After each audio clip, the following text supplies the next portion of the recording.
और इसमें कुछ विधर्मी लोग और कुछ राजनीतिक दल भी मिले हुए।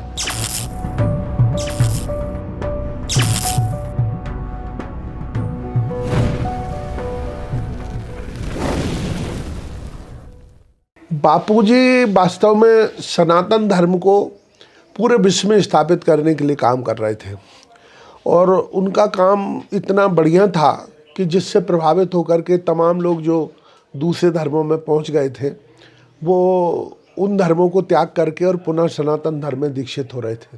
तो इस सब से इनको तकलीफ हो गई और इस तकलीफ के कारण से एक पूरा योजनाबद्ध ढंग से ये प्लान बनाया गया और प्लान बना करके और फिर जो है उनको प्रताड़ित किया जा रहा है। ये दरअसल एक बहुत बड़ा षड्यंत्र है।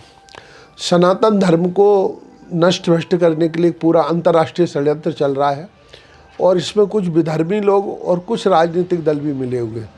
यद्यपि संत धर्म के लिए कुछ भी विपत्ति सहने को तैयार हो जाते हैं। हमें पता है कि अतीत में देखा है आपने कि अपने धर्म की रक्षा के लिए लोगों ने अपने प्राण दे दिए। गुरु गोविंद सिंह का उदाहरण अपने सामने है, मीरा जी का उदाहरण अपने सामने है और आगे जाए तो प्रहलाद का उदाहरण अपने सामने है। तो इसलिए संत इससे डरने वाले नहीं हैं और हमें विश्वास ऐसा है कि बापूजी शीघ्र निर्दोष साबित होकर के और निश्चित रूप से बाहर आएंगे। समाज को वास्तव में इन सारी बातों को रखना चाहिए, शासन के सामने रखना चाहिए, न्यायालय के सामने भी पक्ष रखना चाहिए और इस तरह से अगर संतों को प्रताड़ित किया जाता रहा बिना किसी आधार के तो फिर इससे सनातन धर्म की बहुत क्षति होगी और अगर धर्म की क्षति होगी तो निश्चित रूप से समाज की क्षति होगी। दूसरी तरफ संत यदि नहीं होंगे, समाज से संतों को अलग कर दिया जाए या संतों की भूमिका न रहे तो फिर एक अशांति व्याप्त हो जाएगी। एक ऐसा समाज हो जाएगा जिसको एक अर्ध विक्षिप्त टाइप का समाज कहा जा सकता है।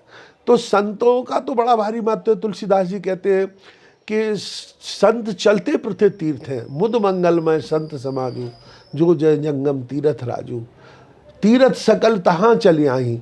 मतलब जहाँ संत होते हैं वहाँ सारे तीर्थ आ जाते हैं और मुद मंगल माने प्रसन्नता देने वाला समाज है ये। अगर वास्तव में समाज को शांति के साथ जीना है, आनंद के साथ जीना है तो संतों का होना बहुत आवश्यक है। उपनिषद में 2 मंत्र आते हैं परमात्मा के संबंध में, सत्यम ज्ञान अनंतम ब्रह्म, सतचित आनंदम ब्रह्म। तो आनंद की प्राप्ति तो तभी होगी जब ब्रह्म भाव में जीव को स्थित किया जाएगा। तो वो काम संत करते हैं ब्रह्म भाव में स्थित करने का।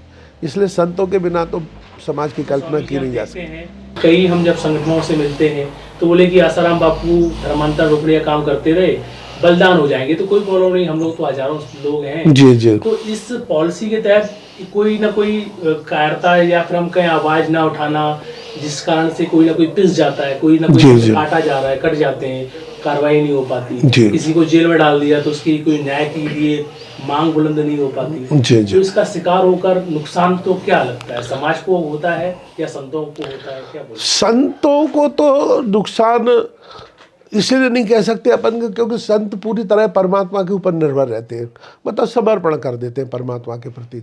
परंतु समाज को बहुत ज़्यादा नुकसान होता है, समाज अपना ही नुकसान कर लेता है। मतलब बलिदान का अर्थ ऐसा नहीं है कि अगर समाज संतों की सहायता कर सकता है, संतों के कल्याण के लिए काम कर सकता है तो उसको करना चाहिए। हम सिर्फ ये सोच लें कि परमात्मा करेंगे तो परमात्मा तो तब करेंगे जब हम सजग होंगे। अगर हम अपने धर्म के प्रति सजग नहीं तो परमात्मा हमारे लिए कैसे आगे रह के काम करेंगे। तो आप देखिए कि भगवान राम का जब अवतार हुआ तो ब्रह्मा जी ने सारे देवी देवताओं को कहा कि अब भाई भगवान का अवतार होने वाला है तो तुम लोग सब वानर रूप धर धर के और वहाँ पहुँच जाओ और भगवान की सेवा के लिए तत्पर हो जाओ और उनके साथ जो है जो भी करना पड़े वो उसको तत्पर रहे। तो वो सारी सेना तैयार हुई और रावण का नाश हुआ। तो इसी प्रकार की समाज की भूमिका जो उस समय त्रेता में देवताओं की भूमिका रही, देवता वानर रूप धारण करके आ गए, ऐसी ही भूमिका समाज की आज होना चाहिए कि भाई संत आपके लिए कर रहे हैं, सनातन धर्म के लिए कर रहे हैं तो धर्म की रक्षा के लिए संतों के लिए भी समाज को करना चाहिए, जागना चाहिए। इसलिए ज़रूरी है कि बापू के लिए आवाज़ उठाई जाए।